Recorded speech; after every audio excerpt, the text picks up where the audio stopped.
konnichiwa. 여러분들의 일본 대학 합격을 서포트해드리는 이재유 전문 플래너 성순쌤입니다. 여러분들이 이재유 시험을 보시게 될 때 제일 먼저 푸셔야 될 과목이 바로 기술입니다. 이 기술 과목은요, 30분 동안에 500자 이내에서 자기 의견을 쓰시는 겁니다. 500자를 넘게 내가 썼다 그러면 쓸 자리가 없습니다. 즉 500자를 넘기시면 안 된다는 얘기고요. 제일 바람직한 글자 수는 사실은 400자 전후예요. 최소한 350자 넘으셔야 돼요. 350자가 넘지 않았다 그럼 점수가 쓸만한 점수가 안 나오게 됩니다. 그러면 이 기술은 몇 점이 배분이 되어 있느냐, 최대 만점이 50점이에요. 근데 50점은 잘 안 나옵니다. 45점 이상은 좀 나오고요. 40점 이상도 좀 많이 나온다고 보시면 될 것 같습니다. 제가 볼 때는 40점 이상이 이재유 일본어 점수 300점이 넘으시면 대부분은 40점이 나오죠. 근데 내가 35점밖에 안 나왔다? 네, 바로 요 35점은 마지노선입니다. 30점이 나왔다? 위험합니다. 왜냐하면 학교마다 기술 점수를 반영하는 대학도 있고 아닌 대학도 물론 있습니다. 그 중에서 반영하는 대학인 경우에는 35점 이상이라는 조건을 건 대학이 적지 않습니다. 그래서 여러분들은 최소 35점 이상은 받아두시는 게 좋겠죠. 근데 이재유 일본어 점수가 300이 넘는데 기술이 35점이 안 된다? 요거는 좀 이상합니다. 언밸런스 하죠. 왜냐하면 300점 넘으면 35점은 기본적으로 나오게 돼 있어요. 난 안 나오더라 그러신 분은 아마도 눈으로만 공부하시지 않았을까, 아니면 논점에서 벗어난 의견을 쓰시던가, 뭐 이 두 가지밖에 없는 것 같습니다. 자, 기술 문제는 어떻게 나오냐면 지금 보시면 아래 이 두 가지의 테마 중에서 하나를 고르세요. 그 중에서 이렇게 400에서 500자로 써라 라는 얘기죠. 자, 지금 처음 1번 문제가 하나가 있고 2번 문제가 있는데 둘 중에 하나를 골라서 쓰시면 되는데 이 두 개를 고를 때 너무 시간을 잡아먹지 마세요. 아무거나 하나 고르셔도 크게 문제는 없으실 거고요. 1번을 제가 예로 들어서 한번 들어볼까요? 자, 사람은 뭔가를 하려고 정하고 그것을 하기 시작하더라도 오래 지속할 수 없거나 하려고 할 기분이 없어져 버리는 경우가 있다. 그것은 왜일까요? 또한 그에 대해서 어떻게 하면 좋을까요? 그러면 여기서 여러분들이 쓰셔야 될 건 그것은 왜일까요? 이유로 쓰셔야 되고, 그러면 어떻게 하면 좋을까요? 대책을 쓰시라는 거예요. 여러분들이 쓰시는 기술 내용에 들어있어야 된다라는 얘기죠. 자, 2번도 한번 잠깐 보시면 이렇게 어린이 권리 조약이 있습니다. 이 조약에 의하면 아이들에게는 가정과 사회에서 교육을 받고 건강하고 안전하게 자랄 권리가 있다. 그러나 이와 같은 아동 권리가 지켜지지 않는 경우도 있다.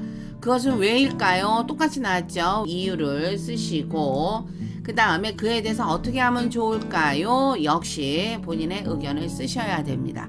이 두 가지는 꼭 들어가 있어야 합니다. 2015년도 2회에 실제 모범 답안으로 올라가 있는 원고지를 가지고 한번 확인을 해보겠습니다. 네, 원고지를 보시면 지금 여기 400자가 있고 마무리 500자, 지금 마지막이 지금 500자가 되겠죠. 500자 넘으면 안 됩니다. 쓸 자리가 없어요. 보시다시피.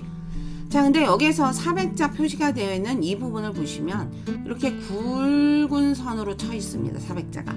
요게 기준이다 라는 뜻이 되겠죠. 400 전후면 괜찮다 라는 표시가 되겠습니다. 자, 이번엔 원고지 쓰는 법을 알아보겠습니다. 자, 여기서 제일 먼저 보시면 앞에 한 칸씩 비워놓은 게 보이시죠?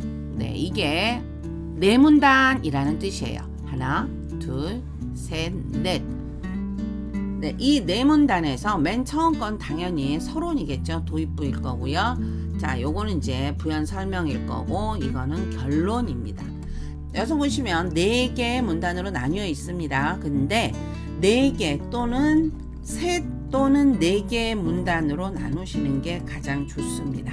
그리고 여기서 주의하셔야 될 부분은 여기 서론, 요 부분하고 결론 부분이 일치해야 돼요. 이 부분은 의외로 잘 못 맞추시더라고요. 왜냐하면 쓰다 보면 본인이 무슨 얘기를 어떻게 전개했는지 잊어버려. 그래서 결론은 뭐 이상하게 마무리를 하는 경우가 많습니다. 그러면 문장이 아무리 좋고 한자를 잘 쓰셨더라도 좋은 점수를 기대할 수는 없습니다. 여기 보시면 이렇게 칸이 쭉 비어 있죠. 여기도 비어 있고 여기도 비어 있고 이렇게 빈 칸이 있습니다. 이렇게 빈 칸이 있을 때는 그 다음 줄 바꿔서 문장을 쓰실 때 꼭 한 칸을 떼어서 쓰셔야 됩니다. 이렇게 뭐 여러 칸이 있는데 바로 앞으로 붙였다 그러면은 원고지 쓰는 법이 잘못됐기 때문에 감점이 되겠죠. 원고지 쓰는 법, 뭐 여러분들이 문장을 쓰는 걸 다시 한번 좀 보시면 여기에 이렇게 쉼표가 마지막 칸에 붙어 있었습니다.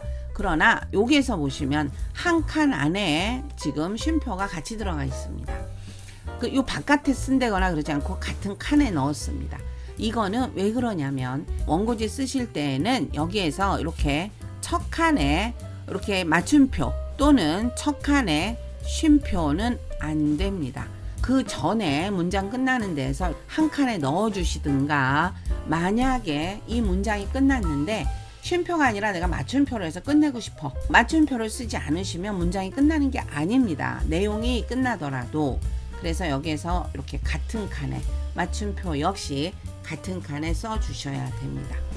그리고 쭉 보시면 눈치채셨겠지만 다 반말체로 끝납니다. 마스 데스테 이런 거 쓰시면 안 됩니다.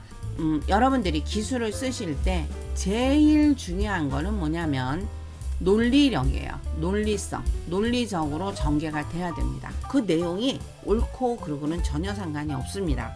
그래서 논리적으로 쭉 써 나가시는 게 제일 좋고, 그리고 제가 가장 많이 받는 질문이 한자를 모를 땐 어떻게 해요? 라고 합니다. 네, 모를 때는 쓰지 마세요. 모르는 한자를 막 기억을 더듬어서 애매하게 쓰시던가 이런 거는 오히려 확실하게 틀리게 되죠. 그러니까 쓰지 마시고 요미가나로 쓰세요. 그냥 내가 히츠요를 몰랐어. 그러면 히츠요 쓰세요. 그냥. 그러면 최소한 한자로 인한 가산점은 못 받겠지만 어휘력에서 감점을 당하진 않겠죠. 한자를 잘 모를 때는 확실히 알고 있는 요미가나를 쓰셔라 라는 얘기예요. 제가 이렇게 설명을 드리면 꼭 이런 질문을 또 합니다. 아, 그럼 한자 하나도 안 쓰고 전체를 다 요미가 히라가나로 쫙 쓰면 어떻게 돼요? 네, 논리성만 있으면 점수 나옵니다. 실제로 그런 학생이 있었어요. 그러나 한자까지 쓰면서 논리성까지 갖춘 그런 기술과는 비교가 안 되겠죠. 고득점은 안 나오지만 쓸만한 점수는 나온다 정도는 말씀을 드릴 수 있습니다.